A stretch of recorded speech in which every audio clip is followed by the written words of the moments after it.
Bolivia memasuki keadaan darurat pada hari Sabtu 20 Juni 2026 setelah 50 hari pemblokiran. Sementara kelompok-kelompok yang terkait dengan mesin politik lama Evo Morales tetap bersikeras menekan di jalanan, meskipun sudah ada kesepakatan parsial dengan Sentral Buruh Bolivia. Saya telah menginstruksikan polisi Bolivia dan angkatan bersenjata untuk melakukan tindakan yang diperlukan guna memulihkan kelancaran lalu lintas, merebut kembali jalan-jalan, dan menjamin keamanan masyarakat. Kepada mereka yang masih mempertahankan blokade, saya katakan dengan sangat jelas, masih ada waktu untuk mundur secara sukarela, sekaranglah saatnya.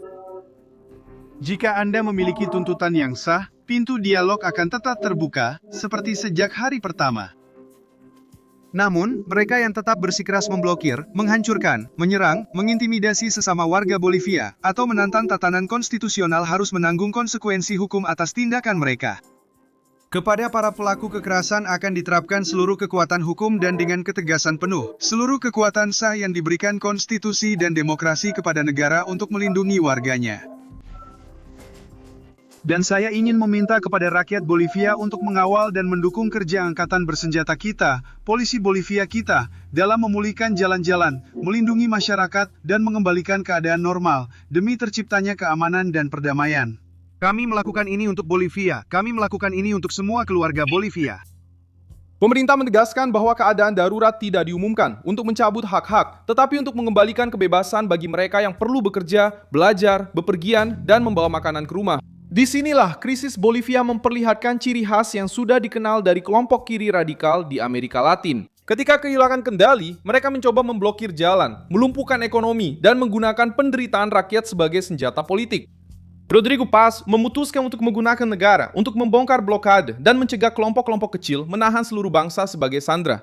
Siapa yang diuntungkan dengan jalanan yang ditutup? Mengapa pihak kiri mengubah krisis menjadi pemerasan? Bagaimana sebuah bangsa bisa sampai pada titik membutuhkan keadaan darurat untuk menjamin makanan, obat-obatan, dan bahan bakar? Saya akan segera menceritakan semuanya kepada Anda. Jika Anda suka konten yang langsung ke inti dan tanpa basa-basi seperti ini, pertimbangkan untuk berlangganan, karena di sini ada video seperti ini setiap hari. Keadaan darurat ditetapkan oleh Rodrigo Paz di seluruh wilayah Bolivia setelah blokade tidak lagi sekedar unjuk rasa dan mulai mempengaruhi kehidupan nyata masyarakat. Langkah ini langsung berlaku dan membuka jalan bagi penggunaan angkatan bersenjata untuk membuka blokir jalan raya. Alasan dari presiden sangat langsung. Bolivia tidak bisa terus-menerus menjadi sandera kelompok-kelompok yang menutup jalan, menghalangi lalu lintas barang, dan mengubah perselisihan politik menjadi kelangkaan pasokan.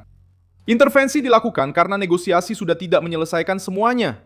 Intervensi dilakukan setelah adanya pembicaraan terbuka di istana pemerintah. Sektor-sektor pedesaan yang mendukung Evo Morales tetap mempertahankan titik-titik blokade, terutama di daerah-daerah yang terhubung dengan Cochabamba dan jalur produksi yang memasok wilayah-wilayah penting di negara ini.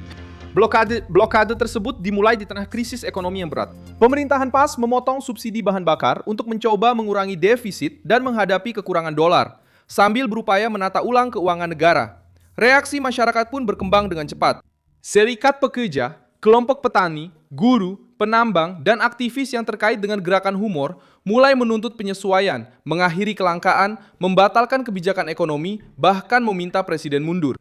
Sopir truk mogok, barang tidak sampai, harga makanan naik, SPBU mengalami tekanan, dan rumah sakit mulai kekurangan obat-obatan. Di lapas, dampaknya terasa di restoran, supermarket, dan layanan kesehatan. Ketegangan pun meningkat. Ini tidak lagi menjadi perdebatan ideologis, melainkan berubah menjadi ketakutan sehari-hari. Evo Morales muncul di pusat krisis ini sebagai sosok yang masih menggerakkan sebagian kelompok kiri Bolivia.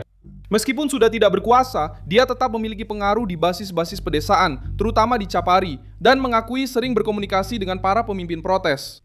Morales membantah telah mengorganisir krisis ini dan berusaha menampilkan blokade-blokade tersebut sebagai reaksi ekonomi dari rakyat.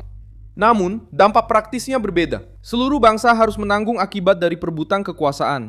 Mantan presiden juga mendukung pemilihan umum lebih awal dan berusaha kembali ke dunia politik, sementara para sekutunya terus menekan Rodrigo Paz. Bagi pemerintah, manuver ini terkesan seperti upaya destabilisasi yang terorganisir. Rodrigo Paz mencoba mencari solusi politik sebelum akhirnya mengumumkan keadaan darurat.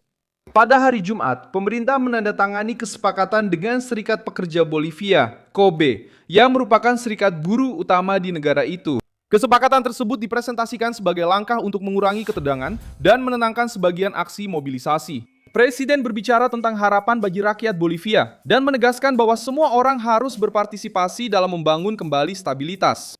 Mario Argolo, pemimpin KOBI, juga menganggap kesepakatan tersebut sebagai peluang untuk membuka jalan penyelesaian konflik. Namun, kesepakatan itu tidak mencakup semua kelompok. Asosiasi pedesaan yang dekat dengan Morales tidak ikut dalam negosiasi dan memutuskan untuk tetap melakukan blokade.